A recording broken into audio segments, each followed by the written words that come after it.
Muy buenas tardes, bienvenidos a su programa Salud Mental para Todos. Mi nombre es Sebastián Charris, director del programa. Hoy un gran invitado, un invitado especial, el doctor Jaime Acosta, psicólogo clínico. Nuestro tema de hoy, ¿cómo vencer la ansiedad? Eso pues es lo que nos han escrito los padres a través de ciertos colegios, pues nuestros clientes, pacientes. ¿Cuándo van a hablar de la ansiedad? ¿Cuándo van a promover esa parte de cómo curarla, cómo vencerla, cómo bloquearla? Entonces, hoy tenemos este gran invitado. Doctor Jaime, bienvenido al programa. Muchas gracias, Sebas. Para mí pues es muy satisfactorio participar en este programa. Gracias por la invitación y espero pues que el tema que vamos a tratar hoy, que es de la ansiedad, es un tema muy importante que está presente casi que en la vida de todas las familias o de casi todas las familias a nivel mundial. Pues el tema que se desarrolle hoy haga aportes fundamentales precisamente para el manejo de la ansiedad. Bueno, doctor, en muchas familias, en muchas partes nos están hablando, tengo ansiedad, la ansiedad me está matando, la ansiedad, y hablan de la ansiedad y la ansiedad, pero en sí, ¿qué es la ansiedad? Bueno, ante todo, la ansiedad es un trastorno psicológico que básicamente es una respuesta emocional condicionada, aprendida, que emite el organismo ante una situación que considera amenazante. Lo importante que hay que tener en cuenta aquí es que lo que le genera ansiedad a unos no le genera ansiedad a otros. Por lo tanto, la ansiedad no es algo estandarizado y se tienen que tener en cuenta las diferencias individuales de acuerdo a las experiencias que cada uno de las personas o de los individuos ha vivido y que de pronto lo ha llevado a vivir un desequilibrio en términos emocionales que puede ser llamado ansiedad. Ok, doctor, ¿cómo hago yo en mi familia para reconocer de pronto si yo tengo ansiedad o mi esposa o mis hijos tienen ansiedad? ¿Eso es fácil de reconocer? Bueno, es relativamente fácil en la medida en que el organismo, el cuerpo no está funcionando en los niveles normales como debería, pero para eso tenemos que tener en cuenta que el aparato psicológico del ser humano se constituye de tres elementos fundamentales, que es lo que es la parte cognitiva, la parte de pensamientos, la parte de creencias, la parte fisiológica y lo que es la parte conductual. La parte cognitiva es un indicador, ¿por qué? Porque se presentan una serie de síntomas como por ejemplo pensamientos negativos recurrentes, pérdida de la capacidad de la atención, pérdida de la capacidad de la concentración, y muchas veces las personas no pueden enfocarse en una actividad o en una tarea. En términos fisiológicos se presenta lo que es la sudoración, la tensión, taquicardia, aumento de la frecuencia cardíaca, aumento de la frecuencia respiratoria y agitación, una sensación de ahogo. Y a nivel conductual, a nivel de la conducta, se pueden presentar comportamientos como jalarse el cabello, rascarse la cabeza, caminar de un lado para otro, empezar a presentar unos tipos de conductas recurrentes como por ejemplo frotarse las manos, sobarse las manos. Son indicadores de tipo conductual. Entonces, ¿cómo identifica uno si tiene ansiedad o no tiene ansiedad? Tiene que tener en cuenta los tres elementos. ¿Qué está pasando a nivel cognitivo? ¿Qué está pasando a nivel de mis pensamientos? ¿Qué está pasando a nivel de mi concentración, de mi atención? A nivel emocional, a nivel fisiológico, ¿cómo estoy sintiendo mi cuerpo? Tengo sensaciones diferentes a las que no tengo anteriormente. Mi cuerpo está tenso, me siento como asfixiado, tengo una sensación de ahogo, sudoración, y a nivel conductual porque empiezo a hacer cosas que no es habitual en mí. Entonces yo pienso que particularmente son estos tres elementos los que nos dan la pauta para identificar y para determinar si hay ansiedad o no hay ansiedad. Bueno, algunos padres muchas veces el hijo le comenta, le dice, papá, tengo ansiedad. Entonces dice, bueno, pero ¿por qué tú me dices que tengo ansiedad? Es que siento como si el corazón se me quisiera salir, o tengo la cabeza como si se me quisiera explotar. Pues explicándolo en términos muy sencillos para que podamos llegar a los padres en estos momentos, o a la gente pues que está detrás de cámaras. ¿Cómo sé que realmente ese punto donde me duele la cabeza, donde se me quiere salir el corazón, donde tengo esa taquicardia, eso es mental o es realmente físico lo que está pasando? A ver, eso tiene dos componentes que están interactuando entre sí. Lo cognitivo o lo mental, que llamamos, y también lo fisiológico, es decir, todo este tipo de lo que tú hablas de respuesta de aceleración del ritmo cardíaco. Pero también hay que tener en cuenta de que siempre hay eventos que son generadores de ansiedad. La ansiedad no es algo que se presentó así, pues es que yo estoy aquí, de pronto me dio ansiedad. Generalmente responde a algún tipo de sucesos, de situaciones que se le van presentando en la vida a las personas. Y ojo, que la ansiedad no solamente se presenta por sucesos negativos, también la ansiedad se puede presentar por un hecho positivo. Por ejemplo, un ascenso laboral puede ser un hecho positivo, pero puede ser generador de ansiedad. Un cambio de mudanza, un cambio de hogar a un barrio nuevo puede ser un factor generador de ansiedad. El conocer una persona que se le vaya a presentar a una persona importante, o que vaya a conocer a una persona del sexo opuesto, o que sea una primera cita, en fin, hay muchas situaciones que son generadoras de ansiedad, que también son positivas, porque se tiende a asociar la ansiedad con factores negativos. Ahora, en cuanto a factores negativos, no podemos perder de vista que la ansiedad, ante todo, es una respuesta adaptativa del ser humano, que nos indica o que nos genera una señal de un peligro real o imaginario con respecto a un hecho. Pero hay dos tipos de ansiedad. Hay una ansiedad que es buena. Cuando la ansiedad es buena, es cuando es una ansiedad que te sirve de motivador. Por ejemplo, si nosotros tenemos una responsabilidades de tipo laboral, académico, deportivo, y resulta que no tenemos ningún tipo de ansiedad ante esto, muy probablemente nos dormimos en los laureles, nos relajamos lo suficiente, postergamos las tareas y no cumplimos los objetivos. Pero cuando la ansiedad se convierte en una ansiedad buena, que es un motivador, yo digo, hey, ya me está dando ansiedad, significa que esto me moviliza, esto me motiva a poder realizar la tarea. La ansiedad empieza a ser mala y negativa cuando se pasa del punto de equilibrio, es decir, cuando me afecta mi funcionalidad. Es decir, cuando la ansiedad me genera problemas de sueño, cuando ya estoy una persona que ya estoy tan ansioso que no me puedo concentrar en mis actividades académicas o en mis actividades laborales, entonces viene un bloqueo que incide en todo, en la parte sexual, en la parte laboral, en la parte social, en la parte familiar. Y la ansiedad, si no se maneja adecuadamente, se puede convertir en un estado. Lo malo no es que nos dé ansiedad, porque no se trata aquí ni mucho menos de satanizar los estados emocionales. No se trata de satanizar las emociones. La ansiedad es buena en ese sentido.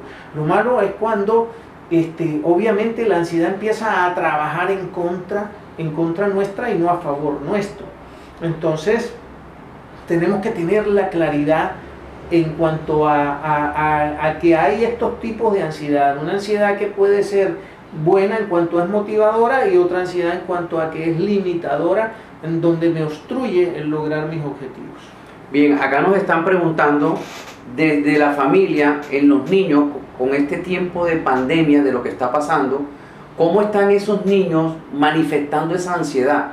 Pues estar sentado a través de una pantalla, que no era lo normal, estar donde un niño pues normalmente se para, camina, se sienta, pregunta, y frente a una pantalla, a un televisor, a un computador, a un portátil, eso lo puede llevar a generar cierto tipo de ansiedad a través de esa repetición de días.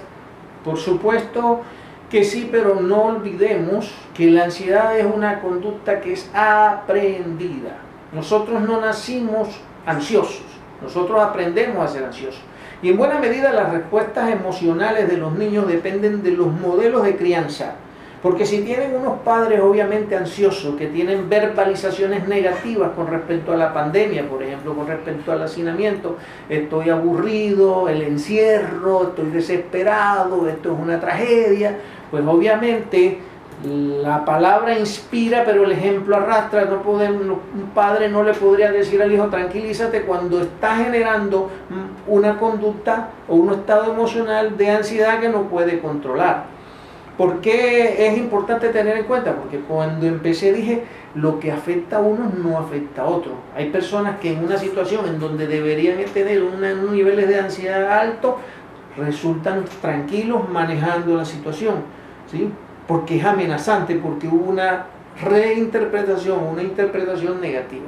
Ahora, ¿de dónde parte la ansiedad? La ansiedad siempre parte de unos pensamientos, de una interpretación. Nuestros pensamientos son un proceso neuroquímico. Está demostrado que los pensamientos no son inofensivos, que los pensamientos generan una gran actividad química en nuestro organismo, y que dependiendo de lo que pensemos descargamos una serie de neurotransmisores que no es otra cosa que mensajeros químicos que comunican al cerebro con los diferentes sistemas del organismo, el sistema cardiovascular, el sistema gastrointestinal, el sistema musculoesquelético. Todos los sistemas están conectados con el cerebro a través de esos neurotransmisores, pero dependiendo de lo que yo piense, así se activan neurotransmisores diferentes. Por ejemplo, los neurotransmisores de la ansiedad son las adrenalinas y la noradrenalina, lo que llamamos las catecolaminas. Y los neurotransmisores del estrés, por ejemplo, es otro tipo, ¿cierto? Es el cortisol. Y el neurotransmisor de la depresión es la serotonina, bajando los niveles de serotonina. Entonces, si yo empiezo a generar pensamientos que me generan ansiedad, y la ansiedad está relacionada con incertidumbre y con pérdida de control, mientras que la depresión está relacionada a procesos de pérdida. La ansiedad está relacionada con el futuro, la depresión está relacionada con el pasado, es decir, con lo que me pasó. La ansiedad es con lo que viene, cuál es la incertidumbre, qué va a pasar, no tengo el control.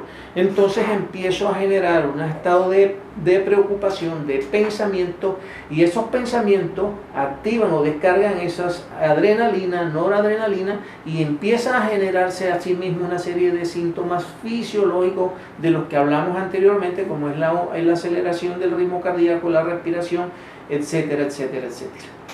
Esta ansiedad, si no se maneja a tiempo y no se maneja adecuadamente, puede conllevar también a factores patológicos, es decir, factores físicos de enfermedad. En los niños, por ejemplo, tiene unas manifestaciones un poco diferentes. Hipócrates, el padre de la medicina, decía, cuando la boca no habla, el cuerpo grita. Entonces muchas veces vemos en niños, por ejemplo, que tienen una situación de miedo, o que han sido víctimas de bullying en el colegio. Entonces o no han hecho la tarea, o tienen miedo a una evaluación, empiezan a presentar síntomas de ansiedad, pero a través de la somatización. Entonces los padres empiezan a decir, no, es que amaneció con dolor de estómago, es que vomitó. Cuando un padre está percibiendo eso en un niño, muy probablemente el niño está llevándose a unos niveles de ansiedad, está enfrentándose a unos niveles de ansiedad, pero como no tiene la habilidad ni la capacidad para expresarlo a través del vocabulario como un adulto, de decir, me siento mal, me está pasando esto en el colegio, simplemente ellos lo que hacen es que lo somatizan y lo expresan a través del cuerpo. Entonces, ese tipo de ansiedades empieza a verse aquí lo que se llama la relación mente-cuerpo, cuando aparecen los trastornos psicosomáticos, los trastornos somatoformes, ¿sí?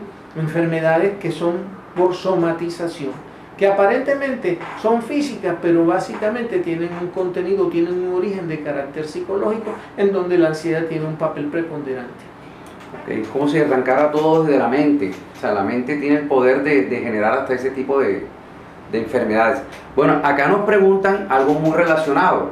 Desde que empezó la pandemia, mi hijo no quiere salir a la puerta. ¿Eso está relacionado con procesos de ansiedad? Bueno, esta no es la única pregunta, ya esa me la han hecho muchas veces. Vamos a salir, vamos al parque, vamos a caminar, y ese miedo, ese terror de no quiero salir, no quiero salir, influye mucho de pronto que el cerebro del niño diga, es que esto del COVID o de esta enfermedad que está pasando a nivel mundial me va a dar si yo salgo a la puerta. Entonces, ¿cómo hacemos para romper ese patrón que se ha grabado mentalmente en el niño? Ok, sí, básicamente pues tú lo has dicho, o sea, es un patrón y que básicamente no surge de la nada, surge de la información que recibe de los medios de comunicación, surge de la información familiar, en donde obviamente hay un terror ante esta situación que pues amerita todo el cuidado, pero muchas veces entramos ya en unos niveles de pánico en donde perdemos la objetividad. Entonces, ¿qué pasa? Que puede generar un trastorno, la cura puede ser más mala que la enfermedad, porque puede que el niño entonces entre a generar un tipo de ansiedad, por ejemplo, un trastorno de ansiedad de pánico, ¿sí? O ansiedad generalizada, en donde el niño empieza a sentir que todo es una incertidumbre y todo puede convertirse en una situación amenazante. Entonces, ¿qué hace? Emite una conducta de evitación. Evito. Entonces vive evitando. Y la única forma que uno tiene para poder resolver una situación de ansiedad no es evitándola, es enfrentándola, tomando las medidas y tomando las prevenciones del caso. Para eso viene un proceso de educación, ¿cierto? Porque indiscutiblemente estamos ante una enfermedad, ante una situación como es el COVID-19, que amerita todo el cuidado y toda la prevención, pero también tenemos que darle manejo para que esto no genere un impacto negativo que pueda traducirse ya en una hipocondria, es decir, ya estamos hipocondríacos en donde todos los síntomas, nos sentimos cualquier síntoma, entonces generamos ansiedad porque tenemos COVID. Entonces es el manejo que tenemos que darle, pero el manejo, como tú bien lo dices, parte de la forma como nosotros vamos procesando esa información, como vamos interiorizando esas vivencias, esas situaciones, y vamos creando experiencias. Doctor Jaime, esto que está pasando ahora mismo, pues que es a nivel mundial, nos da de pronto, o nos va para hacer esa pregunta de que ocasiona otros daños, como por ejemplo, yo que no manejaba tanta adicción al celular, y como ahora todo se me vino digital, estamos hablando en el caso de los niños, esto me va a generar más adicción a ese celular, más a tener ese celular, a dormir con el celular, como las amistades ahora van a ser a través del celular, ¿eso que me genera ansiedad también o me lleva a ese punto? Pues sí, pues obviamente, y aquí lo que estamos viendo es que se está tratando de reemplazar un problema creando otro problema, es decir, entramos a la era de la virtualidad, como lo dices tú, todas las tareas ahora académicas son virtuales y también fueron generadores o son generadores de ansiedad, entonces utilizando plataformas que en un principio no eran tan conocidas y no había esa familiaridad, entonces la ansiedad se generó a los padres de familia, porque los padres de familia fueron quienes se tuvieron que estudiar con los hijos, convertirse en expertos informáticos, en el manejo de todas estas plataformas, en ayudarle a hacer las tareas, un estrés y una ansiedad para los profesores, para los docentes, y una ansiedad también para los niños, porque es cambiar su estilo de vida. Entonces cambiamos el estilo de vida y nos enfrentamos a situaciones nuevas, y toda situación novedosa muchas veces genera ansiedad. Entonces cuando el COVID nos cambia, nos pasa de la presencialidad a la virtualidad, nos vemos abocados a hacer una transición muy rápida que no estaba en nuestras manos, que no estaba presupuestado, algo que no lo había presupuestado nadie, y obviamente pues viene a generar ansiedad. Ahora, con respecto a lo que tú dices, todo tiene que tener un equilibrio. Lo malo no es el celular, sino lo malo es cómo yo hago un mal uso de ese celular, ¿sí? Y allí tienen una gran responsabilidad los padres, porque los padres muchas veces delegan en el celular la crianza y la educación de los hijos. Muchos hijos aprenden muchos temas más por el celular y por internet que por la relación o por la comunicación que tienen con sus padres, ¿sí? Entonces, Cuando vemos nosotros que los hijos son un producto de un medio de comunicación, de un medio informacional como es el internet, y los padres entonces sienten que los hijos se les salen de las manos, entonces vienen unos niveles de ansiedad, vienen unos niveles de conflicto, y los hijos empiezan en unos niveles de rebeldía. Entonces es que mira, es que en tal lado hacen esto y tú no me lo estás dejando. Entonces se pierde lo que se llama la cultura de la familia, la cultura familiar. Cada familia tiene que tener su propia cultura. Cultura viene de costumbres y costumbres viene de comportamientos. Entonces los hábitos, la sumatoria de hábitos que tiene uno en su hogar son fundamentados por el ejemplo de los padres. Pero cuando los hijos empiezan a asumir hábitos ajenos, de familias ajenas, de lo que vieron en el internet, de lo que vieron en la novela, entonces resulta que la crianza se convirtió básicamente en, se le delegó, como dije anteriormente, al celular y a otros factores externos. Bueno, ok. Queridas personas, padres de familia, recuerde que nosotros estamos con el apoyo del Colegio Sagrada Sabiduría, el cual creo que la mayoría de las personas están conectadas ahí. Vamos a tomar un break de 10-15 segunditos y vamos a pasar a la segunda sección de vencer la ansiedad.